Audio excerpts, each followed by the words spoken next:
Okay, we're going to continue on into our winners press conference here for today's 46th annual AAA 400. Joined now by race winner Kevin Harvick, driver of the number 4 Budweiser Jimmy John Chevrolet for Stewart Haas Racing. Today, Kevin led a single race career high 355 laps. His previous high was 272 laps led at Richmond on May 6th of 2006. Most importantly, he delivered yet another clutch performance in the chase for the NASCAR Sprint Cup, winning his way into the Contender 12 round. Kevin, walk us through this race today, and with all the pressure that you had going into this race, just talk about your performance and yet another clutch performance for the 14.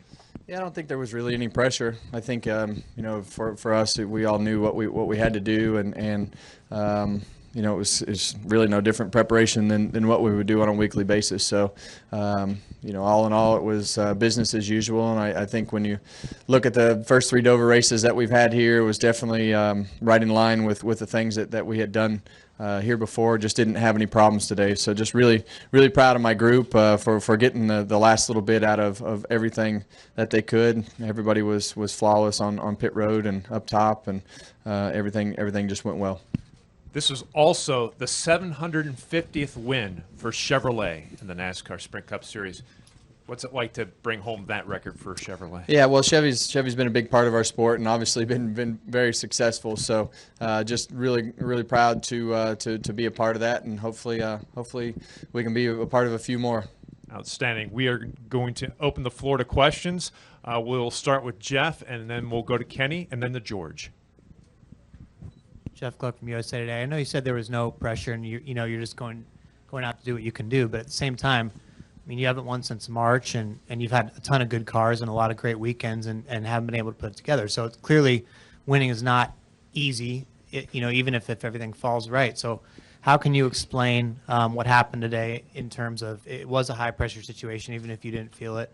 How did your team and you rise up to this level to deliver a clutch win like this? Yeah, I don't really believe that we did anything different. We've led a lot of laps at a lot of different races, and it's like I've told you guys, these things go in cycles. The circumstances today were pretty straightforward. We didn't have any crazy endings, and we just came in, put tires on it, and we're fortunate to have a couple lap cars in between us a couple times to just have a straight up race.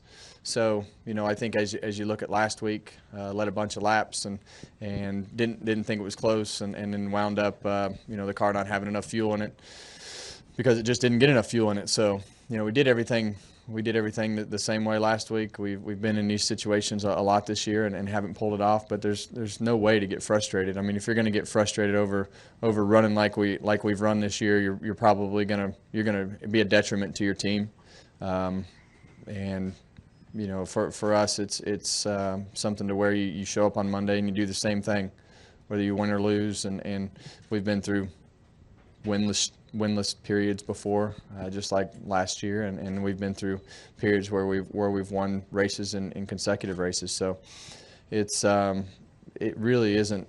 It's just the nature of this team and what they do, and the character of it is deep, and they all believe in each other, and when you have a group of people like this, and that doesn't do things out of the ordinary for situations like this. They just look at it as another task at hand. Go to Kenny, and then to George, and then to Kyle, and then the gentleman right over there. Kenny Bruce from NASCAR.com. Kevin, I can understand, I think, why you don't feel like it's really a pressure situation given what your team's been able to accomplish and what you guys are capable of. But what do you consider to be a high pressure situation? What would that be like for you? Probably stepping into Dale Earnhardt's car. That was pretty high. There'll never be anything close to that one. So, I think that'll supersede any of these situations by a long way. So, when you look at the sport's biggest hero gone, you look at millions of race fans that are dependent upon somebody to drive that car, and you have 350 people that have jobs and families, and you're their guy. never done it before, but good luck. You know what I mean? I mean, that's a lot of pressure. George? Yeah, George Diaz, Orlando Sentinel. Sorry, we're kind of keeping the pressure theme going here, but you've had a number of these, as you called them last year, walk-off moments. Do you kind of embrace being in these situations as opposed to being, Yeah. in good shape, other than, The payoff when you get in these situations is the rush that you get out of these types of situations, just from the situation itself throughout the day, and the moments are something that are a lot of fun to be a part of. Obviously, you don't want to be in these situations, but no matter what, when you get to Homestead, you're going to be in this situation.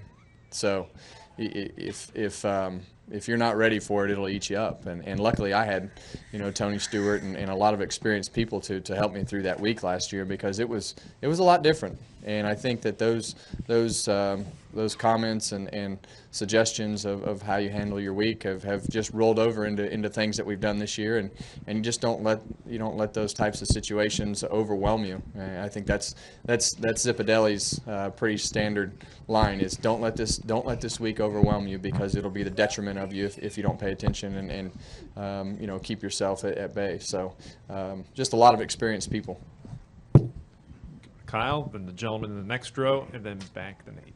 Kyle Magda, race chaser online. Kevin over here. I just want to go back to the last pit stop there when you took 2 tires. I know your car was really good today. When Kyle Busch took 4, did you think at all that maybe that he could get an advantage with that, or was your car just that good, even with those 2 tires that he took on earlier in the race? Well, their cars didn't really run any faster or slower in the race when they took 2 tires. So, it took me 15 or 20 laps to get back around the guys that came out in front of me, and I just didn't think that losing control of the race was the right thing to do. I thought if we could keep control of the race and be able to control the restarts, because they get more intense as you go through the end of the race, and they have to step things up. So I just didn't want to lose control. Dustin Holt, Times Record. Kevin, congratulations on your win today. What does it mean to win at a track as unique as Dover? Well, I'm just happy we won, because Keelan keeps asking for Miles the trophy. So that'll probably be the only one that we don't put in storage with the rest of them. That it'll get to go in his playroom. So that's what he asked to do with it. So I'm just glad I didn't let him down. Go to Nate, and then to Steve. Nate Ryan, NBC Sports. Kevin, when Roddy was in here, he was saying that the team really pulled out the stops the last couple of weeks and pulled out a couple of cars maybe they weren't intending to use earlier, like Dover this weekend in particular. And he said you guys didn't know what you were going to use it for Charlotte. Is there any concern on your part that so much was expended the last couple of weeks to make sure you got through that next round, that now it's time to play catch up again in the second round? I think I've driven here for 2 years, and I have no idea which cars I've raced. I have no clue. I couldn't tell you which ones I've driven or haven't driven. So I'm usually every time I get in them, they're fast. So I don't even ask. Okay, we'll go to Steve, and then to Dustin. Steve Richards of PRN. Kevin, last week they talked about what if Harvick gets eliminated. How would the field, what the advantage would be. Now the reality is that Johnson was eliminated today. What does that do the rest of the way for the chase, at least the next round? I don't even know who's been eliminated. So we're so narrow-minded in the approach that we take to things. It's really, you try to stay in your garage stall. You don't really look at the times on the board. You just try to focus on the things that concern you. We're just happy to be able to make it to the next round and be able to keep racing for a championship. So, like I say, I'm sorry I don't follow any of you guys on Twitter. I don't follow NASCAR on Twitter. I don't read stories. I don't go online. I just, I think it's better for us to stay focused on the people who are 100% in tune with our situations and around us, and keep things as positive as possible, to stay as narrow-minded as possible, because the more narrow-minded we can approach things, the more focused we're going to be on those narrow-minded things that we're focused on. So, you know, everybody's bought into that. Nobody listens to the chirping. But we're just going to line them back up and see how it goes next week. Well, and how much of excuse me, when you took the checkered flag, how much of a relief was it that you felt? Was it like a big weight lifted off your shoulders? You know, I never really felt any pressure. I mean, I would have been more disappointed for my guys and for Stewart-Haas Racing than I would have for myself. I would have found a way to, you know, to kind of cope with everything and move forward and you know, do the things that going forward. I would have been more disappointed for the guys on my team, for the guys at the shop that you know, put their heart and soul into all these race cars that we put on the track for Stewart-Haas Racing. So I could have dealt with it myself. I've been through a lot of ups and downs in my life and career of things that you've had to handle, but you know, a lot of those guys haven't, and I would have felt like I let them down more than anything, and would have felt bad, you know, more for that than I would have myself, for sure. Okay, we'll go to Dustin, to Kenny, to Jeff, and then to Jim. Dustin Long, NBC Sports. Kevin, how much did the other title contenders blow it today by not beating you and not preventing you from advancing in this chase? Yeah, I don't really know how to answer that. You know, I know we did our job and we were able to, you know, to punch our ticket to move forward. So, you know, we're still in the battle and still looking forward to the challenge of just trying to make it to the next round. It's like I've told you guys before. You know, some stats are going to be ugly, some stats are going to be pretty. It's just a matter of how they add up and as to who moves on. So it sounds like it was pretty intense as far as the points go, and just got to go at it again. We live to fight another day. Kenny Bruce, NASCAR.com again. Kevin, I know you didn't spend a lot of time there, but what were your impressions of the changes in the restart zone? I felt like I was in way more control today as the leader. You know, before, you know, I felt like I had to do something to, you know, to really jack everybody up to gain an advantage. I felt like, you know, as the leader, I was in control of the race again. And I think as you look at the restarts and all the things that we've all as drivers been asking for, is when you're the leader, you should be able to you know, to make it to the first corner and feel like you're in control of that restart. That's how we've all raced as we've grown up. It's not a gimmick or a show. It's about the leader having an advantage that he's earned, whether it was on the racetrack, staying on the racetrack, on pit road, however you got to be the leader. You know, you deserve to have that advantage kept.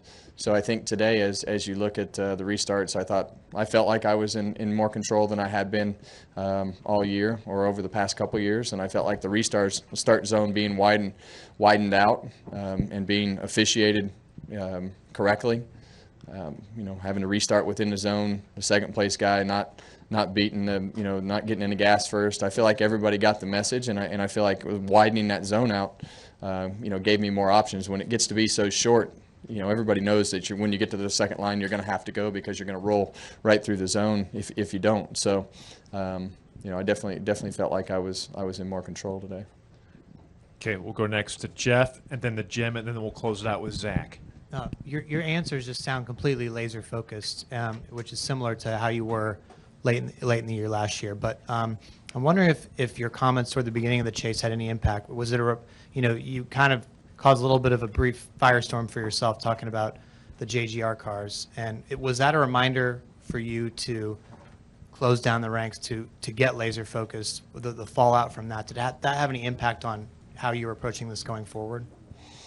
I don't think so. I think as we got started, you know, and as the situation started to stack up there, you know, I think it just, you know, that circle had to get smaller. The noise had to get quieter, and we had to reel in exactly what we needed to be doing, and you know, sometimes situations ignite that fuel. But you know, I think as you look at you know, the guys around us, I really feel like these situations make us tighter, stronger, better, believe in each other more, and we just gotta keep our nose down and grind away. Jim, and then Zach. Jim Utter, Motorsport.com. In some ways, today was kind of a surprising result. In other ways, it wasn't, in the sense that the team that's been pretty much the fastest the last year and a half advances to continue competing for the championship. Just for you, what has it been like the last 1+ seasons, almost 2 years, as for a racer, whether you collect wins or championships, but getting into a car without having to worry about whether you're going to be in a position to compete, and you are every race? That's got to be the pinnacle of a driver's career, isn't it? In some space? For me, it's been about, all right, don't screw any of this up. How can I contribute to make this better? And I think a lot of those things were talked about before Rodney ever started at Stewart-Haas Racing on day one.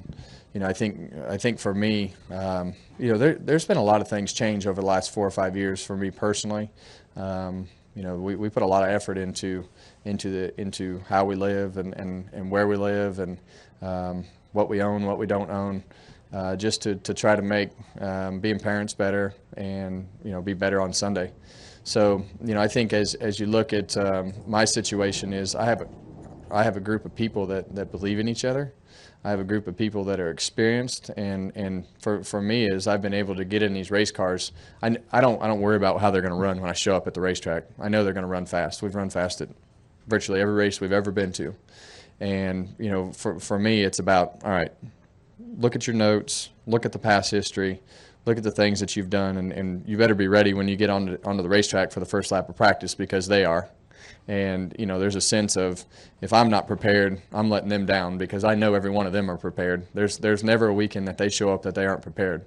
So for me, it's almost been a good motivator to make sure that you show up prepared, so you're not letting those guys down that did their job during the week. Zach?